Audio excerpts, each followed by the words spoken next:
Pakita ang isda rito guys, oh. Tilapia. Marami silang nahuli ngayon na isda rito sa Manila Bay, oh. Mura lang yan. Isang tumpok, 100. Ayan, oh. Kaya bibili tayo ng isang tumpok. Dami niya, no? Isang tumpok. Sa palengke, mahal na sa palengke. Kaya dito, bagong huli, sariwa pa. Masarap sa prito, kaya may yung gata. Gagata natin. Sarap yan sa may gata. Kaya bibili tayo. Lalagyan ko na ang gata. Kaya magandang umaga mga kaibigan. Dito tayo sa Ruas Boulevard, Manila Bay.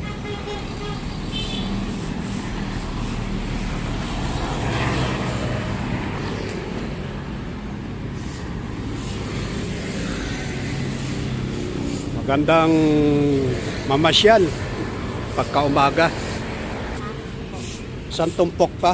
Ito na lang. Oo.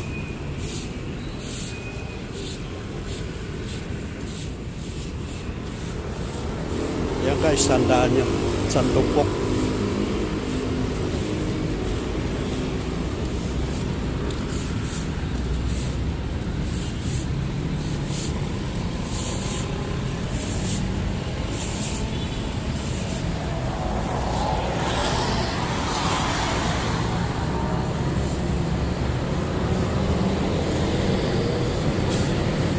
Di ba kasama isa?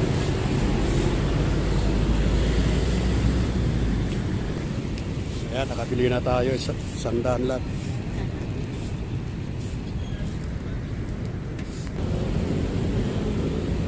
Yan, dito na naman tayo sa Manila Bay mga kaibigan.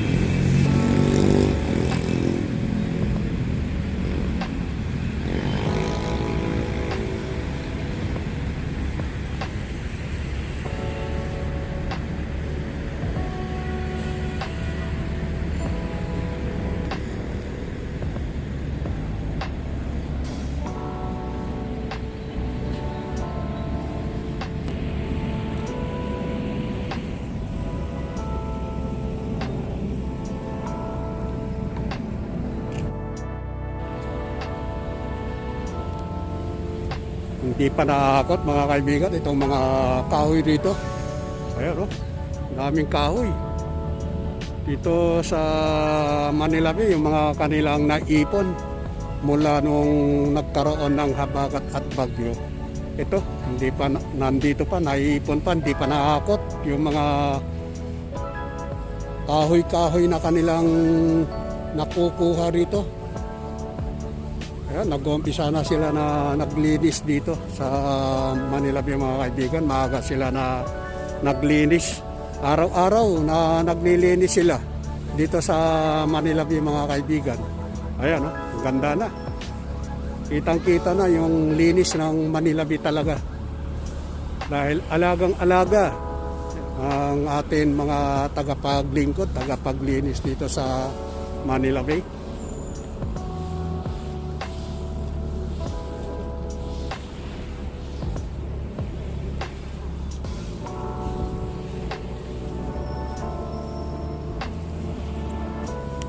Alagang-alaga mga kaibigan ng Manila Bay pagka ganito na masamang panahon lagi. At hindi naman nila pinababayanan, araw-araw sila naglilinis dahil marami minsan dumadagsa ng basura na hindi nila nalalaman sa gabi na dumadagsa yung mga basura dahil pagka mahangin, malalaki ang alon, talagang yung mga basura nandyan sa gitna, napapadpad talaga rito sa tabi. Kaya alagang-alaga na naglilinis sila araw-araw.